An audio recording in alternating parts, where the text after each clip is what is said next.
friends, welcome in my class. Today I am teaching you statistics chapter number 4. Now today we are going to new method. We are starting our new method and method is what? Moving average method. Okay, last we have completed first method and that was square method. Okay, square method it means what? Square के regarding हमने answers find out किए थे. Okay, now that was least square method and today we have new method.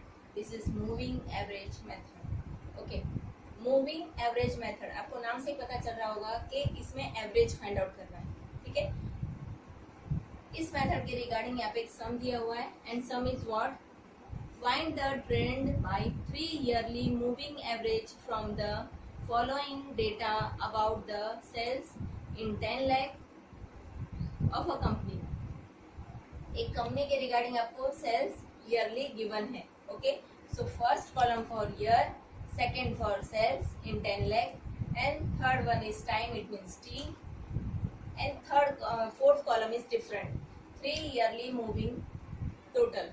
अगर आपको सम में ऐसा कहा है कि फाइंड 4 ईयरली मूविंग, देन यहाँ पे आप 5 ईयर लिख दोगे. ठीक है, then next column is 3 yearly moving average. This is total and this is average. अब हमें फाइंड आउट कैसे करना है? ओके, तो ये दो कॉलम तो गिवन है सम में, आपको ये दो कॉलम गिवन है. ओके, टाइम भी आपको पता है, लास्ट लेक्चर में हमने फाइंड आउट किया था कि टाइम 1 2 3 हम कैसे कंसीडर करते हैं. So see here 2006 is a first time, it means our first year. For example 2007 is second, 2008 is 3, 2009 is 4, 2010 is 5, last one is 2015 is 10. Okay, अब देखो ये कॉलम आपको फाइंड आउट करना है. 3 ईयरली मूविंग टोटल, यानी आपको 3 ईयर का यहाँ पे फाइंड आउट करना है. 3 year it means suppose 2006 plus 2007 plus 2008. Okay, ये तीनों का आपको एवरेज फाइंड आउट करना है. तो जब भी हम एवरेज फाइंड आउट करते हैं तो इसका टोटल हम लिखेंगे मिडल में. So this is first, second, third. तो फर्स्ट सेकेंड थर्ड, तो इसका मिडल क्या हुआ? सेकेंड. तो हम आंसर का लिखेंगे सेकेंड में. ओके, अब टोटल हमें करना है. तो फर्स्ट ईयर के लिए सेल्स कितना है? 3, सेकेंड ईयर के लिए 4 और 8 ईयर्स के लिए 8, सॉरी थर्ड ईयर्स के लिए 8. ओके, तीनों का टोटल किया तो आंसर आया 15.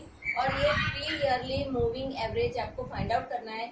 इसलिए एवरेज फाइंड आउट करने के लिए कभी भी जब हम एवरेज फाइंड आउट करते हैं तो जितने ईयर्स या फिर जितने मार्क्स, जितने स्टूडेंट्स गिवन होते हैं उसको डिवाइड करते हैं. तो यहाँ पे 3 ईयरली फाइंड आउट करना है, इसलिए divided by 3. So 15 divided by 3, so answer is 5.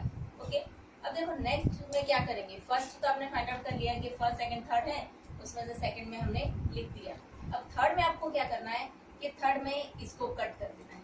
Okay, अब नेक्स्ट जो 3 है उसको कंसीडर करना है. It means 4 8 6. ओके, सो 4 8 6 तो सिंपल है. यहाँ पे आपका टोटल 15 आ गया है. तो 15 में से मुझे 3 को कट करना है. सो -3 और प्लस नया कौन सा ऐड हुआ? 6. तो 6 को प्लस करना है, सो आंसर इज 18. नेक्स्ट में क्या करना है? 18. अभी ऊपर से आप एक एक कट कर दे जाओ. ओके, क्योंकि नीचे मुझे 3 के एवरेज फाइंड आउट करना है. ये मैंने कट किया तो नया कौन सा ऐड हो गया? 7.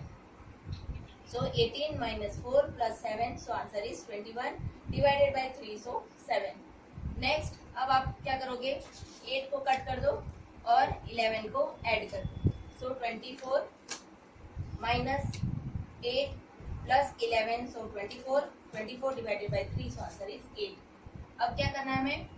इसमें से 6 को कट कर देना है. 6 को कट किया और 9 को ऐड किया, हो गए 3 ईयर्स. ओके, सो 24 - 6, हमने 6 को कट किया इसलिए 6. देन नया क्या ऐड किया हमने? 9. तो 9 को प्लस किया, सो answer is 27 and divided by 3, so answer is 9. Next आपका 10 ऐड हुआ और यहाँ पे 6 कट हो गया. सो 11 + 9 + 10, इन तीनों का आपको टोटल फाइंड आउट करना है. सो 27 यहाँ पे हमने फाइंड आउट किया था, उसमें से -7 हमने कट कर दिया। मतलब ऊपर से आपको एक एक रिमूव करते जाना है और नीचे से एक एक ऐड करते जाना है। Okay, 27 - 7 + 10, so 30 divided by 3, so answer is 10। Next one is 14 को ऐड करना है और 11 को कट करना है। सो 30 - 11 क्योंकि 11 को मुझे कट करना है, प्लस 14 क्योंकि 14 मैंने नया ऐड किया, equal to 30 divided by 3, so 11।